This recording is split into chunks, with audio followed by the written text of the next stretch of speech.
Boruto chapter 76 is out, and there's several interesting things we need to talk about. Some of which are right at the start of the chapter, where Boruto is wondering what that future scene he saw was, and Momoshiki says that, "Even if in fragments, it seems that you were able to see the same tableau that I did." Although it seems that Momoshiki saw a lot more than just this little scene, because he says this is only a fragment, and he obviously saw more, otherwise he wouldn't be hyping up this moment so much. But Boruto realizes that, since none of those visions are familiar to him, then they must all be events that will happen in the future, which leads him to recalling Momoshiki's words from long ago, when Momoshiki said, "Those blue eyes shall eventually take everything from you." Meanwhile, Naruto says he thinks he understands Amado, where Karma's reincarnation jutsu was absolutely necessary to bring his daughter back, and so he tweaked Kawaki's karma to make it possible. But it looks like Naruto is experiencing the effects of Forget no Jutsu because he is very much seeing Edo Tensei, Granny Chiyo's reanimation jutsu, and Rinne Rebirth on 2 occasions. So I'm not sure why he's saying karma is absolutely necessary to bring Amado's daughter back. But, maybe he's just saying that from Amado's perspective to confirm what Amado's thoughts are. Amado says yes though, and Shikamaru asks Eida what kind of person was the original Akebi, to see if there's any chance that she might be dangerous and have hostile intentions towards Konoha. And Eida says, "A strange question to ask me, but from what I can tell, she was just an ordinary girl. At the very least, she was nothing at all like Delta." Which is exactly what Amado said to begin with, that Delta had a different personality from his daughter Akebi, which is the whole reason why he gave up on the cloning method. Now, I'll save the main critique for the end of the video, but I don't get why Shikamaru doesn't ask Eida to check the scene of Jigen approaching Amado, or Amado finding Shibai's body and using it to modify Eida and Damon. His priorities with what he has Eida check with her Senrigan just don't make sense. But anyway, Amado then says, "Hey now, did you think that I was trying to topple the shinobi world? I don't know how I appear to all of you, but I'm just a regular citizen. I'm not even a shinobi." And I thought this scene was hilarious because you already know what I think about Amado. He's a Sasibaka, and I've seen so many videos and comments about theories that Amado wants to take over the shinobi world in one way or another. And the fact that he's acting like some weak citizen is also funny because I've been saying for a long time that Amado is acting weaker than he actually is. Maybe he's not actually all that physically strong or fast, but at the very least, when he uses his brain and his ninja tools, he's still able to fight, which is why he no-diffed Team Shikadai with his sound device and drugs in his glove.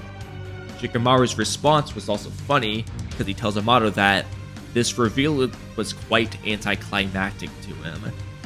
Naruto then says that this is a private matter between Amado and Kawaki and that he won't interfere anymore since it won't endanger the village, and he asks why Amado kept this to himself.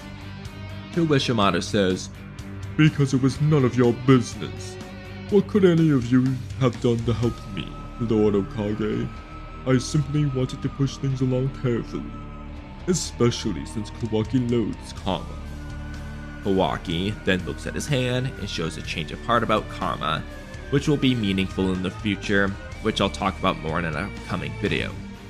Kawaki says, "I've hated karma, that's for sure. I only ever thought about getting rid of it, because I considered it the main cause of all the crappy stuff that had happened to me. But I was wrong. The true cause was those damn Otsutsuki who embedded the karma in me. If it weren't for them, I probably wouldn't have ended up as the punching bag of these monsters with crazy abilities either. And most of all, Lord Seven's life wouldn't have been threatened." So this tells us that Kawaki's hatred and focus has shifted away from karma completely and now is entirely focused on the Otsutsuki, which I think will become a bigger problem later on.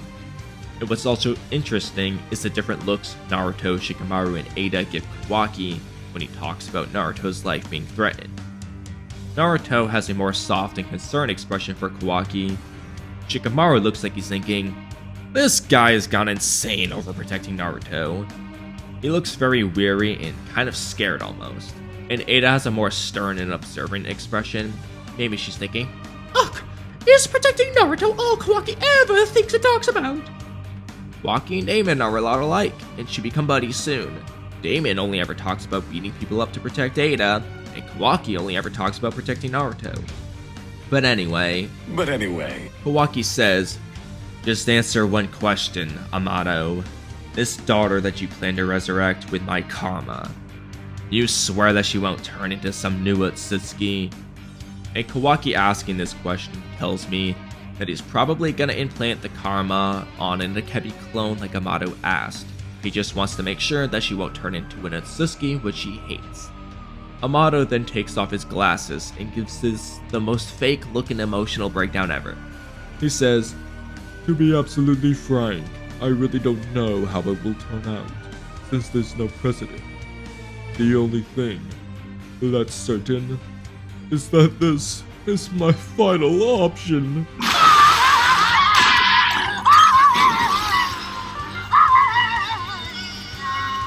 And Naruto is falling right for it, because he looks sad and feels empathy for Amado right now, which is very much in Naruto's character. And maybe it's just me, but Amado breaking down here just doesn't feel real. It seems too sudden and forced, like it generally looks to me like he's acting. It's not even me saying I think he's acting because he's Amado and that's what he does. It just straight up looks like he's acting. It's like me when I pretend to cry right now. It's my final option. Like, it just feels fake. And I don't really believe Amado's words here either. I already made a video explaining why Amado's plan with the karma that he explained last chapter doesn't make any sense, and it wouldn't work, and Amado should know that the plan wouldn't work based on his own logic. So it's really odd for this super smart guy to choose a plan that he doesn't even know if it'll even work, or not, because there's no precedent for it, over choosing a method that's tried and true and we've seen work before. Amado knows who freaking Shikamaru and Moegi are. You think this man's never heard of Orochimaru in the Edo Tensei? Or Madara Uchiha? Or Kaguya Otsutsuki, who both got brought back to life in the 4th Great Ninja War? When he literally talks about Kaguya in chapter 45, and he knew that the ninja fought different 10 tails from the one Jigen had, so he knows about the 4th Great Ninja War too? Hell no, bro, this guy has to know about Edo Tensei or Rinnegan Rebirth. Amado can literally clone Jiraiya, whose body was like 50,000 feet in the water or something, to make Kashi and Koji. So I'm sure he could have found a way to clone a Rinnegan user, or an Edo Tensei user, or even Granny Chiyo to revive Akebi. The karma method being Amado's only option just doesn't make sense. It seems to me that Amado has a very specific reason for why he's using the methods he is, and I don't think Amado's plan is simply for Kawaki to implant a karma on a clone and that's it. There has to be more going on behind the scenes. Otherwise, Amado's message to decode from the fake Ishiki doesn't make sense either. And yes, I will not stop acting like that's a fact, it will get revealed. But anyway, Eida interrupts and asks to call it a day because she's tired and says let's talk again tomorrow. And meanwhile, Amado is still sobbing with his hand covered and Kawaki is just looking at him kinda sternly. Then it cuts to bedtime and Boruto is awake thinking about Momoshiki's prophecy about Boruto losing everything. And Eida is also awake just watching Kawaki, who's also awake and just sitting kinda angry looking, like usual. So the only one actually sleeping is Damon. So much for Eida being tired. It then cuts to morning and Boruto asks a pretty funny but also kinda good question, saying, it's kinda awkward to ask this, but if Otsutsuki are who you want to date, then I'm a potential match too, right? So why pick such a lousy grouch like Kawaki? And then Damon's like, Have you ever looked in a mirror? Don't make me stink the saturates, man! and Boruto thinks to himself how that was close because he almost thought about killing Damon, although it wouldn't have mattered since Damon isn't touching anyone right now. Eida answers Boruto's question though, saying, Of course you're wonderful too, Boruto. But look, you're only 12, and I'm 16 already. Boruto's like, shouldn't age not matter? And Damon says, That's why I told you it was your looks. You're so dense. and Boruto starts to say he's gonna slaughter Damon, but he stops because he's worried it will reflect on him. And this was only a page and a half, but I like this scene. This is probably Ikimoto's best job at drawing humor with Boruto here, really this whole chapter. This is the kind of stuff I've been wanting from Ikimoto for the past 76 chapters. The only other chapter he's really done a decent job with this is chapter 74. So hopefully he will continue working on the humor drawing moving forward, because it makes a dialogue heavy chapter like this way more enjoyable. Even if the plot doesn't move forward a ton like he did here. If you make everyone laugh and give us good character moments, we'll still enjoy the chapter. Humor goes a long way. But anyway, it starts to get heated for a moment because Kawaki and Boruto are the only people in this story asking the right questions here. Kawaki says, "Hey, you were in a partnership with Code until recently, right? You used him in order to get near me. He hates me to death. Plus, I'm 10 Tails fodder. And yet, he said he would never go after me, in deference to you. You sold out Boruto to Code, didn't you? In exchange for my safety. Because an alliance between you and Code would never hold up without such an agreement. Well, Eida." Well. And the whole time Kawaki is questioning her, Eida is just blushing really hard and she thinks to herself, He said my name! Oh my gosh! I'm, like, super happy! well, Eida sure does act like a teenager when it comes to having a crush on a guy. And Kawaki says, "Your face says I'm right." And Damon is just dishing out insults left and right to everyone, saying, Wow, Kawaki! You've got brains despite your looks! and then Boruto gets mad because Eida doesn't care about him, because he's just 10 Tails fodder, and Kawaki says, "Just as I thought, the only people who ever want something from me are generally scum." And then Damon tells him to stop talking back or else he's gonna make Kawaki throw up everything he just ate, and Boruto says he's got the most right to be pissed. But then Eida slams her hands on the table because there aren't enough girls here, and she asks for Sarada and Sumire to come there now. Sumire wonders why Eida asked for her, and Delta tries to tag along, saying, Oh no! I can't let you go alone! Oh, but Sumire says, you stay here, Delta! If you tag along, I'll put you to sleep again! and Delta's like, You meanie! and this is what I'm saying, dude. The facial expressions are so much better in this chapter than ever before. It's making this chapter way better than it would have been if it was drawn the way Ikimoto used to do things. I bet you a lot of you would have hated this chapter if you didn't get at least a couple of chuckles like I did. Shikamaru then offers to come too, since he wasn't affected by Eida's love charm like Chocho and Inojin, and this is where a lot of what I said in a previous video about Eida's weakness gets proven true, or just gets interesting. Shikamaru looks Eida in the eyes and is immediately affected like Chocho and Inojin were, and Eida asks Shikamaru to go home, and he's like, Sure, no problem. I wasn't planning on staying anyway. And Boruto's like, then why did you even come? And Sarada thinks to herself, why? So was it just that he hadn't gotten a good enough look at her yesterday? This is bad. At this rate, class rep and I will also... And then later she thinks, try as hard as possible not to look her straight in the eye. And that's exactly what I said after chapter 74. I said maybe Shikamaru's vision just wasn't good enough to see Eida's eyes from the distance they were at, so he was safe from her love charm temporarily. So bad vision might be a goofy but real counter to Eida's ability. And we would know if he gets affected by Eida when he sees her up close, which is exactly what happened here. The other thing is how Sarada basically confirms what I said about how I think you need to see Eida's eyes specifically for the ability to initially affect you, which is why she thinks about avoiding looking straight into Eida's eyes. Anyway, Eida, Sarada, and Sumire are sitting on Eida's bed, and she starts venting about her feelings for Kawaki, saying that, I just can't. When he's right in front of me, I get all strange and freeze up. I can't even look at him straight in the face, and yet, his reaction also makes me a little happy, because no one else in the world can make my heart race like this. I feel like it's true love. And then Sarada thinks what literally everyone else is thinking, which is, this girl, is this really all she thinks about? It's almost kind of stupid. And then Eida asks Sarada for her thoughts, and Sarada gives the useless answer about how she thinks that happens to everyone when they find true love. And then we get a shot of Eida's left eye, and Sarada says, what an incredible force. It's overwhelming. Now, given what's about to come in a few moments, This is a little confusing what Sarada means by this incredible force, but maybe she just means her presence in general. Sumire then asks what is it that Eida likes about Kawaki, and Eida says, well, obviously there's the fact that he's an Otsutsuki who won't be swayed by her ability, but she doesn't really know why her chest gets all tight just thinking about it. Now, this is a minor theory I thought of just now, but if Shibai's DNA has any effect on Eida's personality and feelings, then I wonder if Shibai and Ishiki had like a negative relationship with each other, since Eida really loved how Kawaki tricked Ishiki and stomped on him and talked very negatively about Ishiki. So I'm wondering if maybe that has something to do with it, but I'm not going to put too much stock into that theory yet since we don't have like any info right now. Anyway, Sumire asks Sarada if she's not affected by Eida's love charm, and Sarada realizes that she was just tense before, and she might not actually be captivated by Eida.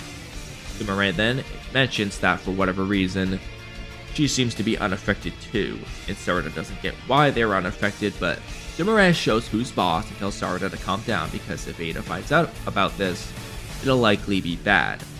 But then Eida asks Sarada what she thinks about Boruto, which gets Sarada all flustered, and Sumire tells Sarada to pretend like she's Eida's captive so she doesn't catch on. But Sarada wants to know why it would be bad if Eida found out, and Sumire says, think about it. Those who become Eida's captives can't even think about attacking her, but the two of us would be able to attack her. In short, there's a high probability that Eida would see us as security risks. Eida then asks if Sarada isn't feeling well, and Sarada says she can't get her heart to stop pounding, and Eida starts complaining about her ability and how she can't have an ordinary boyfriend, and she can't even hope for ordinary friends. Shikamaru then asks what the heck Nishi is doing because Team E is late reporting in, which is funny. I feel like Nishi is becoming a meme even in the Leaf Village because they keep giving him jobs and it seems like he's always doing a bad job. But then Sumire tells Shikamaru that she and Sarada aren't Eida's captives, but she doesn't know why, and Shikamaru says not to let Damon find out because their lives might be in danger if he does, and not to tell anyone else about it because they might accidentally leak it. Sarada then says, I don't dare hope to be your number one. I know that it's not possible, and I'm no Otsutsuki. So, how about we just be ordinary friends? So, I think it'll be interesting if Sarada and Eida actually become friends, or if she's just gonna try to be manipulative and pretend to be her friend. Either way, it'll be interesting. Shikamaru then goes into his strategist mode and explains that Damon is continuously watching Boruto and Kawaki, but Sarada and Sumire are different because they both can get close to Eida without raising the alarm. So putting aside the issue of what to do about Damon, if in the future Konoha were to determine that Eida is an enemy, the ones to bring her down may very well be you two. So I'd like to talk more about some of those things in future videos, but this scene with Sarada, Sumire, Shikamaru, and Eida has two main discussion points. One is Eida's weakness. Had Sumire not been unaffected like Sarada, we'd be pretty set on the glasses theory being what's keeping Sarada safe, but Sumire doesn't wear glasses and she's still unaffected too. So this leaves me to two possibilities. Either Sumire avoided looking to Eida's eyes at all times so that she wouldn't get affected, which would mean that Sumire noticed that Shikadai made eye contact with Eida when he got affected and then deducted that she should avoid looking into Eida's eyes, which could be the case because we never got simultaneous panels of Sumire and Eida looking at Sumire with her eyes zoomed in, like we did with Sarada and Eida, or alternatively, they're going to introduce a completely new and different weakness for Eida's ability. We then cut to the final scene of the chapter, which is of Momoshiki talking to Boruto again. Momoshiki says, I have it now, the identity of her charm's power. Boruto gets mad and Momoshiki says, do not concern yourself. Our thoughts merely crossed over again. Think of it like I was just talking to myself. Boruto says, that all depends on the details. So what about her charm's power? But Momoshiki doesn't answer, and Boruto gets mad and Kawaki notices that it looks like Boruto is talking to someone, and then Kawaki says, you're there, aren't you? Quit sulking around and come on out, Momoshiki Otsutsuki. And that's where the chapter ends. So now, I really want to know what the identity of Eida's love charm power is that Momoshiki spoke of. Is it actually an Otsutsuki power and Momoshiki just didn't remember it at first? Or did he figure something else out? I'm very curious about it, but of course they had to have Momoshiki stop thinking about it so we couldn't hear it too. And Kawaki confronting Momoshiki is also good to see. There's kind of two routes they can take with this. One is that this will just be another building block for Kawaki's eventual split with Boruto in the Leaf Village, which will probably be because of Momoshiki in the end, because Kawaki's hatred has shifted from the Karma Seal to purely the Otsutsuki now. And the other is that things are going to escalate real fast pretty soon. For now, I'll lean towards the first option of just another build-up moment, since there's still a lot more they need to elaborate on before moving into Boruto's losing everything moment, and eventually that future scene we saw last chapter with Kawaki and Mitsuki in his stage transformation. I gave my thoughts on the other parts of the chapter as we went through them, but I do want to talk about Code and Sasuke real quick. I said this back in chapter 72, but if Code didn't appear to evade the Leaf Village in chapter 73, then he wasn't going to invade and we probably weren't going to see him for several chapters. And this is what I mean. We really shouldn't expect to see Code every single chapter right now. And the same goes for Sasuke. When Sasuke doesn't appear for a couple chapters in a row, we usually don't end up seeing him for several chapters at that point. This has happened several times, and a good comparison here is with Amado's Cyborg and Sasuke going missing after he said he doesn't think Code is going to appear in the Leaf Village by those claw marks those Fodder Ninja were watching over.